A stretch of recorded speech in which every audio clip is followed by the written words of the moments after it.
Hi everyone. तो कल का वीडियो देखा होगा तो अच्छा प्रॉफिट किया होगा आज के दिन, मैं उम्मीद करता हूँ।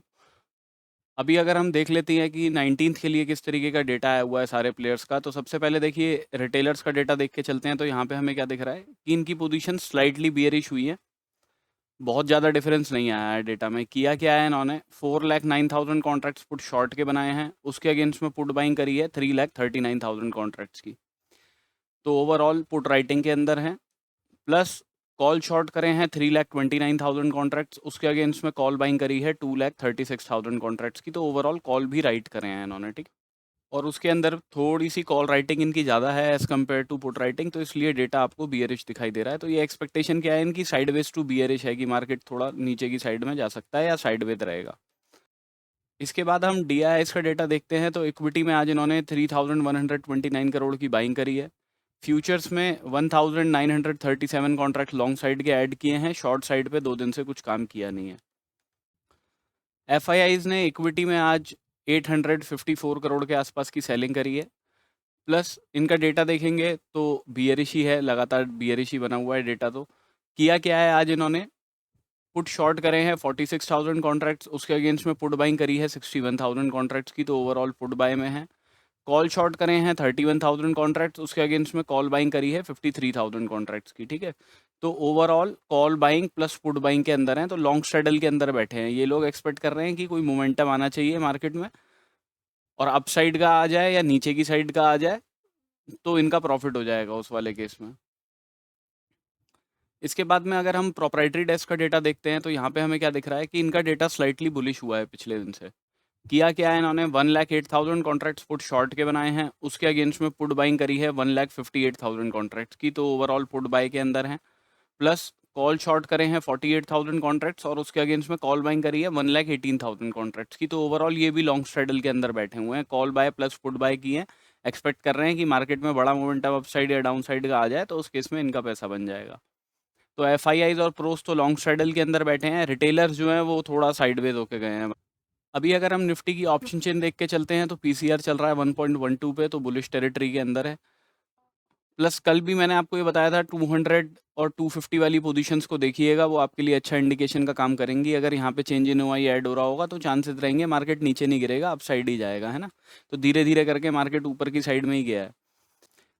अब देखिए इन द मनी के अंदर कॉल राइटर्स ने अपनी पोजीशंस क्लोज करी है, इन द मनी के अंदर पुट राइटर्स की पोजीशंस है, ऑल दो इतनी एग्रेसिव पोजीशंस नहीं है। एक बारी को आप ये बोल सकते हो हाँ 24,500 पे ठीक ठाक पोजीशंस बनी है।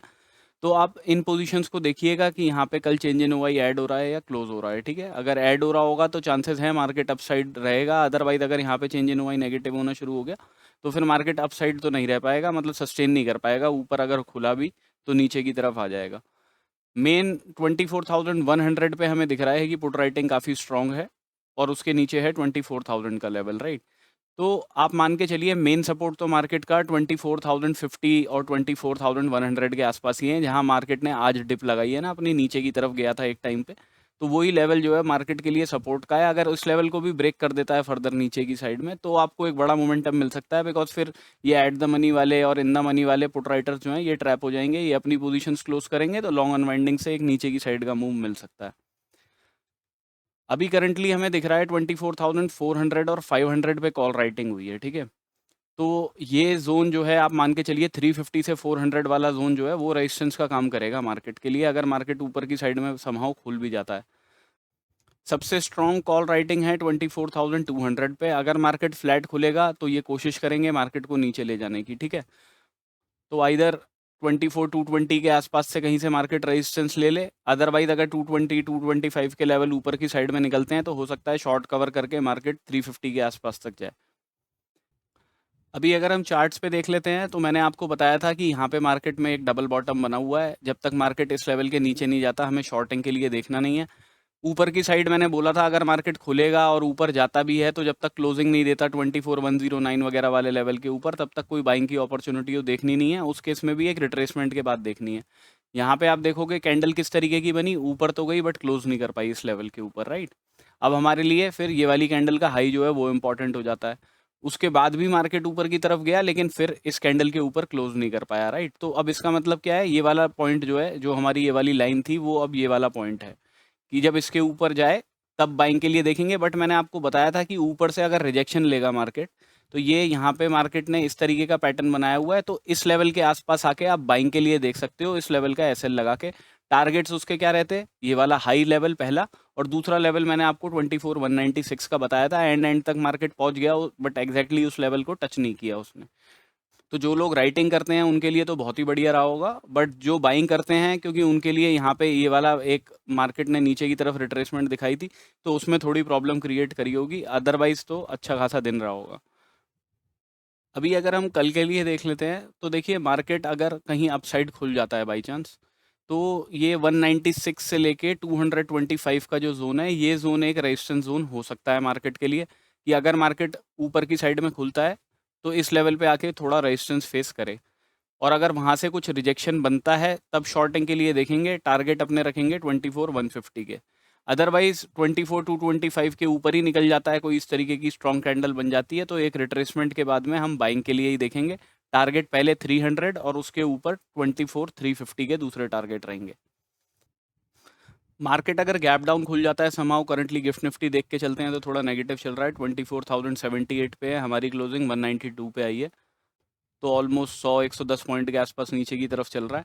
अगर मार्केट कुछ ऐसे ही गैप डाउन करके खुलता है और कुछ इस तरीके की रेड कैंडल बना देता है यहाँ पे, ठीक है, इस तरीके की कुछ रेड कैंडल बनाया था और स्ट्रॉन्ग रेड कैंडल बनाया था, तो उस केस में क्या है, हमें वेट करना पड़ेगा 10 साढ़े 10 के आसपास का, क्योंकि उसमें क्या हो सकता है कि यहाँ से मार्केट थोड़ी रिट्रेसमेंट दिखाए, टाइम वेस्ट करे, फिर फर्दर ब्रेकडाउन दिखाए, ठीक है। तो कॉल राइटर्स पुट राइटर्स का ग्राफ देख के चलिएगा। उस वाले केस में अगर कॉल राइटर्स एग्रेसिव हों तो ऐसी रिट्रेसमेंट में आप शॉर्टिंग के लिए देख सकते हैं। टारगेट आपके रहेंगे एक तो आज के लो के, बिकॉज हमें पता है 24,050 जो है वो एक सपोर्ट का काम करेगा मार्केट के लिए, बिकॉज पुट राइटर्स वगैरह बैठे हैं यहाँ पे।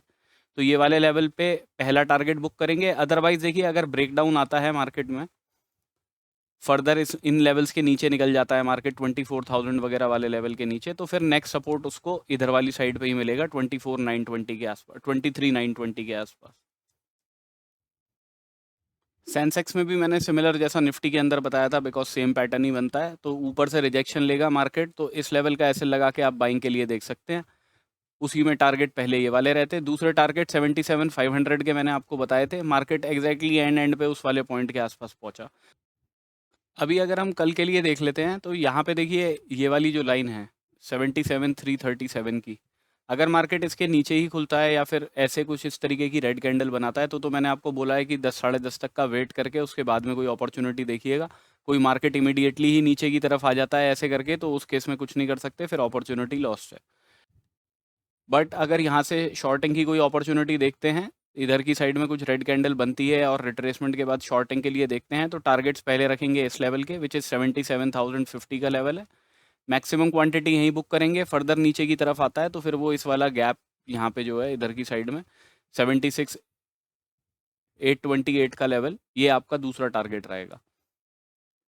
अपसाइड के लिए देखिए क्या है कि भाई मार्केट ने यहाँ से मार्केट एक हायर हाई हायर लो के पैटर्न पे चल रहा है। अगर मार्केट इधर नीचे की तरफ आता है, कहीं गैप अप करके खुलता है और इनिशियली नीचे की तरफ आता है, तो इस लेवल के आसपास आके अगर कोई बुलिश कैंडल बनती है और हमें दिखता है कि ग्राफ के अंदर भी कॉल राइटर्स पुट राइटर्स में पुट राइटर्स ज़्यादा एग्रेसिव हो रहे हैं, या यहाँ पे कोई बुलिश पैटर्न दिखाई देता है, या मॉर्निंग स्टार का पैटर्न दिखाई देता है, तो हम यहाँ से बाइंग के लिए देख सकते हैं। उस केस में पहले टारगेट तो अपने रखेंगे जहाँ पे मार्केट गैप अप करके खुला है उसके, और दूसरा टारगेट रहेगा 77,706 का। Recorded lectures plus excel sheet से रिलेटेड इन्फो जो है वो आपको मेरे टेलीग्राम चैनल पे मिल जाएगी, उसका लिंक डिस्क्रिप्शन के अंदर है, वहीं से ज्वाइन कीजिएगा। किसी फेक चैनल को मत ज्वाइन कीजिएगा, और उसको इस पर्पज़ से ज्वाइन मत कीजिएगा कि मैं कोई कॉल्स या टिप्स प्रोवाइड करूँगा। मैं कोई कॉल्स या टिप्स नहीं प्रोवाइड करता हूँ। वो टेलीग्राम चैनल सिर्फ इस पर्पज़ से है कि ताकि मैं बता दूं कि कब वीडियो बन रहा है कब नहीं बन रहा, प्लस मेरे recorded sessions plus excel sheets वगैरह पे जो भी इन्फो रहती है वो मैं उसके ऊपर डाल देता हूँ। बैंक निफ्टी डिस्कस कर लेते हैं। तो बैंक निफ्टी के अंदर बिल्कुल क्लियर कट बताया था कि यहाँ पे मार्केट में अगर आप देखोगे तो इस तरीके का आपको एक कप एंड हैंडल दिखाई दे रहा होगा। अगर मार्केट इसका ब्रेकआउट करता है तो बाइंग के लिए देखेंगे। पहले टारगेट्स मैंने आपको ये वाले बताए थे 57,800 के, और उसके बाद वाला लेवल मैंने 900-950 का ही बताया था आपको, राइट, इधर वाली साइड का। तो दोनों टारगेट हमारे हिट हो गए उसके अंदर भी। अब कल के लिए देखिए अगर मार्केट कुछ इस लेवल्स के ऊपर निकलता है, ठीक है, क्लोजिंग भी देता है इस लेवल के ऊपर, तो ही हम बाइंग के लिए देखेंगे। बट उसमें रिस्क क्या है, मैं तो कहूँगा बैंक निफ्टी को अवॉइड कर सकते हैं तो ज़्यादा अच्छा है। बिकॉज़ यहाँ पे ना आरएसआई डाइवर्जेंस बनने के भी चांसेस रहेंगे। तो इसलिए अगर इस लेवल के ऊपर क्लोजिंग आती है ना, तो बेस्ट ये रहेगा कि यहाँ पे कोई आरएसआई डाइवर्जेंस बने, उसके बाद हम शॉर्टिंग के लिए देखें। ठीक है? और उसके टारगेट्स फिर हम इन लेवल्स के आसपास तक के रखेंगे। ये लेवल आपके निकल के आते हैं 57 950 वगैरह के आसपास के। मार्केट कोई गैप डाउन ही कर देता है, तो ये लेवल जैसे मार्केट ने सपोर्ट का बनाया, अगर इस लेवल के नीचे निकलता है 57 800 के नीचे क्लोजिंग आती है, तो एक रिट्रेसमेंट के बाद हम शॉर्टिंग के लिए देखेंगे। उसमें पहले टारगेट 57 649 के रखेंगे। मैक्सिमम क्वांटिटी यहीं बुक करेंगे। उसके बाद में जो राउंड ऑफ नंबर है 57 500 का, ये हमारे दूसरे टारगेट्स होंगे।